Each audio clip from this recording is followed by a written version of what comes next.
All right, next area of mastery, and this is a critical one, is time mastery. I've spoken a fair bit about where you invest your time that matters the most. And a wise man once said to me, Ben, you can spend all your money, you can always make some more, but spend your time and it's gone forever. And as I said earlier, time is the great equaliser. You know, we all have the same amount of hours in the day, and even there's some of you that go, geez, I wish there were just some more hours in the day. If I could actually make your 24-hour day 30 hours so you could work an extra 6 hours a day, would you like that? No, you wouldn't. Of course you wouldn't. Nobody wants to work. So it's not about having more hours in the day, is it? It's about being better with how we manage our self. No such thing as time management. I hate the words time management, even though it's what's used. Really, you can't manage time. Self-management, isn't it? It doesn't matter what you do, the clock will keep on ticking. You can't slow it down, you can't speed it up. All you can do is change how you move throughout the day. That's it. You can manage yourself better. Now you look at someone like Bill Gates. Bill Gates in 2010, he built a house, it was $40 million. It was less than 1 day's pay for him. Is that amazing? Less than 1 day's pay. Now how many hours in that day did he have to work to get that $40 million? No, because he's not earning money, he's making money. Now you think about it for you right now, just to pay for the house you currently live in, how many days' pay would it take? How many? 5? What are you living in a box? Oh, every week. 5 days a week for a long time, yeah. But that's the reality, isn't it? When you think about it like that. Now, he has the same amount of hours in a week as you do. Yet it's how he invests that time that matters the most. So, you know, there's nothing special about him.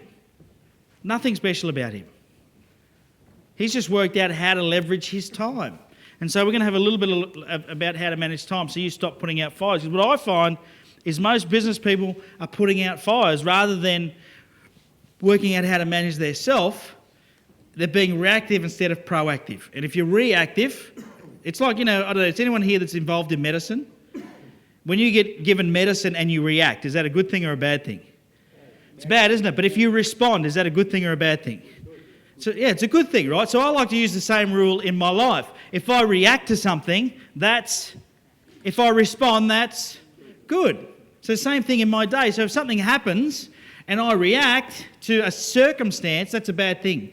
It's not going to be efficient. It's not going to be a great outcome. I've got to take a step back and go, all right, well, how am I going to respond to this situation? You know, it's like writing emails when you're angry. Not a good idea, right? Because that's a reaction, isn't it? I was always taught, write your email and then save it as a draft and come back to it tomorrow. And 9 out of 10 times you'll delete it.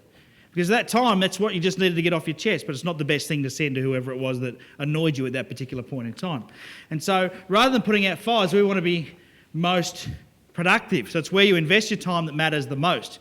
And so earlier on, I asked you about what are the things you hate doing in your business. The first thing to do is get someone else to do those things. First thing to do, find someone else to do it. Whether they're local, whether they're offshore, I don't care. Find somebody else to do that work for you. If you hate bookkeeping, hire someone else to do it. Because guess what? If you've got to pay somebody else $150 a week to do your books for you, guess what? You'll work out how to do pretty quick. How to make enough money to pay them. That's how life works. It's called the law of vacuum. There's a fellow called Buckminster Fuller. He's written a few books. One of the theories that he came up with was the law of vacuum. It's like when you buy a bigger house, you just seem to get more shit. True? You fill it up. You make more money, you spend more money. True? It's the law of vacuum. So when you can afford half of somebody's wage, I say hire them, because you'll find the other half. Why? Because you have to. It's like when you first started your business, did you do lots of marketing to get sales? Yes or no? Yes. Why? Because you need to eat. So you have to, so you do it. When do you stop doing all that, putting that same effort into the sales and marketing? Once you don't have to. So we know, as human beings, if we have that pressure, then we know that we're going to do it. So I learned this time target of a fellow called Stephen Covey. He wrote a book called The 7 Habits of Highly Effective People. Have you seen that book? Yeah, who's read that book? Yeah, quite a few. Excellent. He's got another book out called The 8th Habit. You seen that book? Who's read that book? Now he's putting one habit in one book. It's getting a bit much. His books are really boring, by the way, but good stuff, good content. But this whole theory, and I live my life by this theory. It's how I really got to understand how to manage myself better, was by having a time target. And so what he did was he broke a target down into different areas. And he said this outer ring was the area of delusion. And the area of delusion is stuff that is, urgent but not important. But they're not important. So it's stuff that we've made urgent. Now, typically in business, this is another name for this is avoidance behaviour. And you've all done it at some stage. Instead of making cold calls, you go to Officeworks and buy paper. You know that? You know what I'm talking about, right? You look at your filing tray and go, I think I'd like the wire mesh one. And all of a sudden that's urgent, you know? Your friends, your wife, your husband say, what are you up to? You're going to do those calls? No, tomorrow. Tomorrow, I've got to get a new wire mesh tray. Now. Avoidance behaviour, right? So you make it urgent even though it's not important. That's the zone of delusion. And we all spend some time there. It's about recognising this and managing that state so you don't go into that state. Got to manage that state. And there was another book by a fellow called Brian Tracy, and the name of the book is called Eat That Frog. Anybody read that book? Okay, only a couple of you. Get that book. And the whole theory behind the book was if you had to eat a frog every day, would it be better to get it over and done with in the morning or wait till the end of the day? End of the day? Let it dry out a bit, eh? Brian Tracy. Brian Tracy. And the Tracy's with an E, Tracey. Eat that frog. But that's the thing is, if you had to eat a frog every day, make it the first thing of the day that you do. So if you've got cold calls to do, and that's part of your plan every day, make it the first thing you do before you do anything else. Even if you have to say, I'm not allowed a coffee until I've done my cold calls, or I'm not allowed lunch until I've... Whatever it might be. Discipline yourself so you don't do avoidance behaviour. Delusion. The next area that he identified was the zone of distraction. And in this zone, are the things that are not urgent and not important. What sort of things are they in your day? What are distractions in your day? Facebook, definitely a distraction. What else?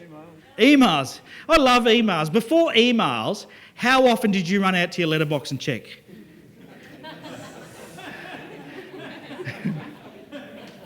Like seriously? Like were you out there every 13 minutes? Oh, no, nothing.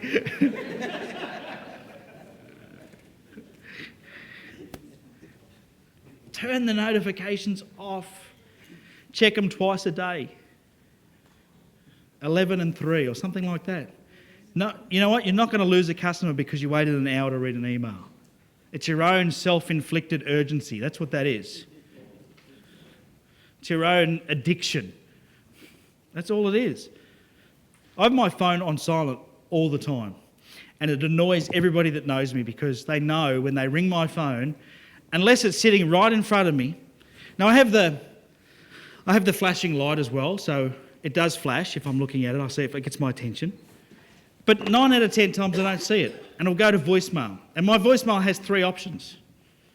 And that's what I say. I say, hey, you've reached Ben, you've got 3 options. Option number 1, leave a message. Longest way to get to me. Option number 2, send me a text message. Second longest way to get to me. Option number 3, shoot me an email. Quickest way to get to me. I check my emails twice a day. Cheerio. That's it. Because I know that if I have the phone on and I'm a slave to the ringtone, if I'm focused on getting something done and my phone rings and I take the call, especially God love him if it's my dad who wants to talk for like an hour about stuff I don't care about. Has anyone got a dad like that? I said, Dad, this is all good, but where's this going?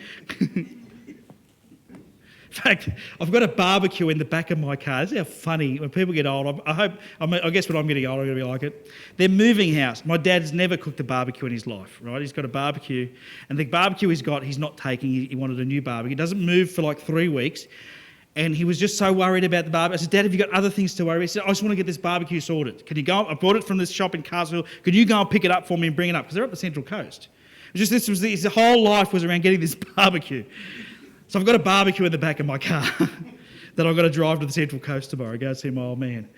Anyway. But what was I talking about? Lost my... There we go, I got distracted. Classic. How long does it take to get back into the train of thought when you get distracted? You know, when you're doing something that's important and then you get distracted by Facebook or whatever. So when you're doing work on the computer, shut the browsers down except what you need open. I've got a thing on my computer which is rescue time, which is, I don't know if you can get it on PC, I use Macs. And I've rescue time, and what it does is it reports how much time I spent using what application. Pretty cool. And quickly shows you how much time you're wasting on what applications.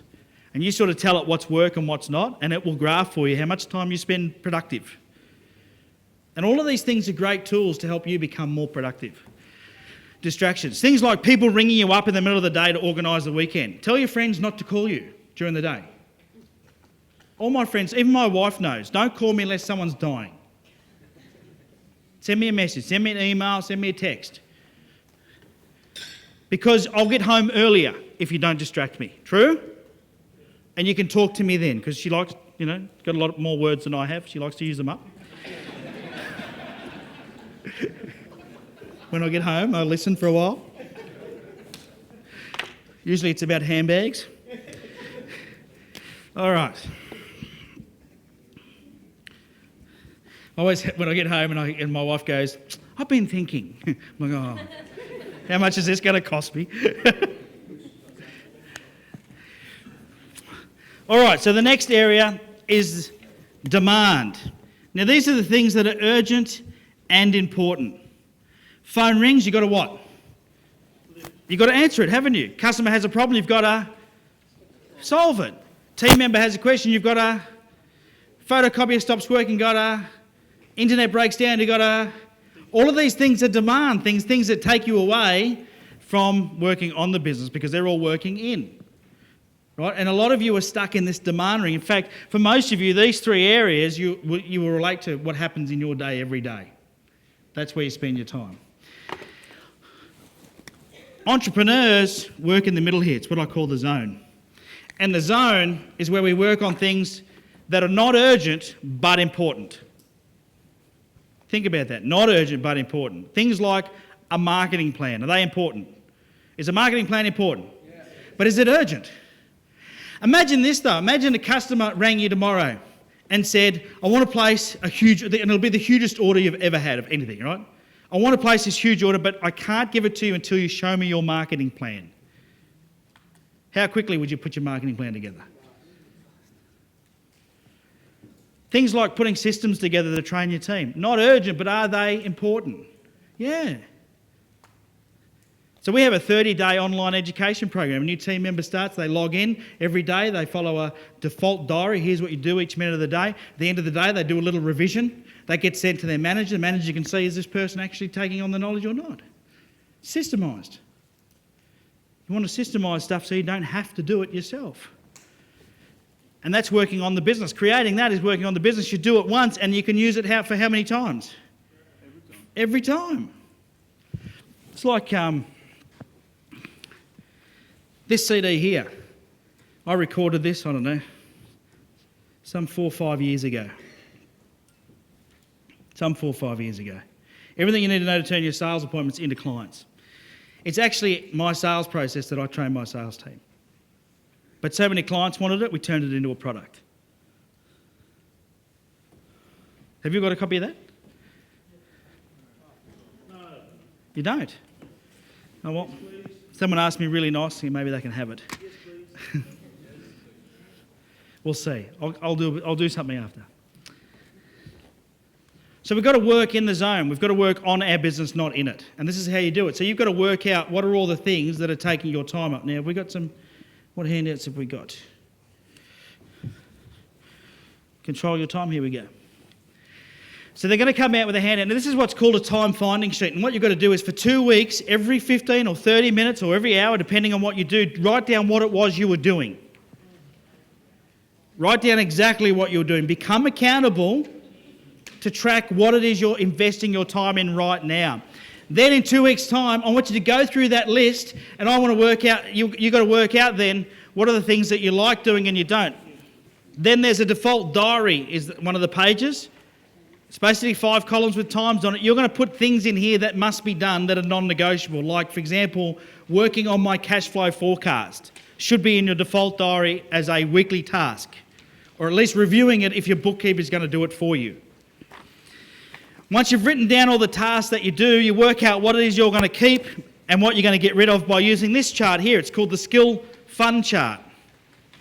And it's pretty, all the instructions are there, but essentially skills on the left, funds on the bottom, low, bottom left corner, high at the other ends. And you just list out all of the tasks. Now, it's a bit hard to fit it on this little sheet, so I suggest you grab a whiteboard or something like this, and you write every task up that you do for those 2 weeks, and you plot it on this chart.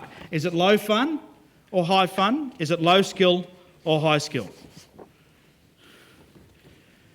And then all the stuff that's low fun, low skill, guess what? That's the first stuff you delegate. Get rid of it ASAP. Then look at all the medium stuff that's in here. Medium skill, medium fun.